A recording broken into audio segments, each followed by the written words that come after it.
தேவையான அளவுக்கு கோதுமை மாவை எடுத்து ஒரு பவுலில் போட்டுக்கிட்டு அந்த கோதுமை மாவோட தேவையான அளவுக்கு உப்பு, 3 டேபிள் ஸ்பூன் தயிர், அதுக்கப்புறம் கலருக்காக மஞ்சள் தூள், அதுக்கப்புறம் 2 சிட்டிகை நாட்டு சர்க்கரை, 1 கப் கோகனட் மில்க், இது எல்லாத்தையும் போட்டு நல்லா தண்ணியும் போட்டு ஃபைனாக விஸ்கர் வச்சு மிக்ஸ் பண்ணிக்கணும். மிக்ஸ் பண்ணதை அதுக்கப்புறம் எங்கேயுமே லம்ஸ் இருக்கக்கூடாது அப்படிங்கிறதுக்காக நல்லா ஒரு ஜல்லடையில் போட்டு ஜலிச்சிக்கணும், அந்த மாவை ஜலிக்கணும். ஓகேவா? இதை அந்த பக்கம் வச்சுக்கிட்டு நம்ம மசாலாக்கான வேலைகளை பார்த்தோம். ஸோ என்ன பண்ணோம் அப்படின்னு பார்த்தீங்கன்னா, ஒரு பேன்லையோ இல்லை கடாயிலையோ ஒரே 1 ஸ்பூன் எண்ணெய் விட்டு நறுக்கிய வெங்காயம், நறுக்கிய தக்காளி, அதுக்கப்புறம் இஞ்சி பூண்டு விழுது, மஷ்ரூம், உப்பு, கரம் மசாலா, மிளகாய் தூள், மல்லித்தூள், இது எல்லாத்தையும் போட்டு உப்பை சரி பார்த்துட்டு நல்லா ஃபைனாக ஒரு மசாலாக்கு எந்த அளவுக்கு நம்ம குக் பண்ணுவோமோ அது மாதிரி குக் பண்ணிக்கணும்.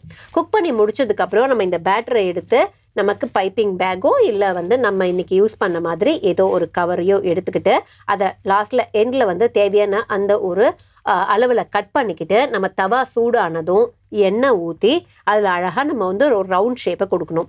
ஸோ ரவுண்ட் ஷேப் வந்ததுக்கப்புறம் அதை என்ன பண்ணணும் அப்படின்னா, நிதானமாக எங்கெல்லாம் பிய்யாமல் கொஞ்சம் எண்ணெயை விட்டு, எண்ணெய் விடக்கூடாது பட் எண்ணெயை லைட்டாக விட்டு அதை எடுத்து பிளேட்டில் வச்சுட்டு அதில் நம்ம ரெடி பண்ண ஸ்டஃப்பை எடுத்து வச்சு அப்படியே 4 பக்கமும் ஃபோல்ட் பண்ணி வச்சுட்டிங்க அப்படின்னா இதுதான் இன்னைக்கான ரெசிபி.